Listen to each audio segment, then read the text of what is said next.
हिंदुस्तान इस वक्त बहुत ही बुरी हालत में है। ऑक्सीजन की कमी और अस्पतालों की कमी ने हर इंसान के दिल में डर पैदा कर दिया है। ऐसे में सऊदी अरेबिया ने मदद के लिए आगे हाथ बढ़ाया है। सऊदी अरेबिया की जानिब से 80 मैट्रिक टन ऑक्सीजन हिंदुस्तान पहुंच चुका है। जैसे ही ये ऑक्सीजन हिंदुस्तान पहुंचा, लोगों ने खुशी का इजहार किया। कई लोगों ने इसे शिफा का नाम दिया, कहा कि मोहम्मद के शहर से शिफा आ रही है। ऐसे ही हाल ही में कुवैत ने भी ऐलान किया है कि वो हिंदुस्तान की मदद के लिए ऑक्सीजन और ज़रूरी चीज़ें मुहैया कराएगा।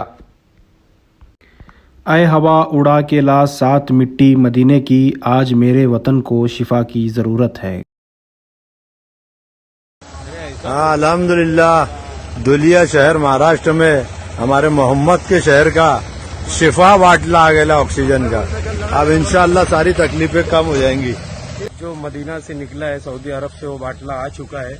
आप देख सकते हैं शहर मालेगांव में, हमारे दुलिया शहर में भी आ चुका है, मोहम्मद के शहर में। आज का कितना और रोजा है? आज का 14 रोजा है।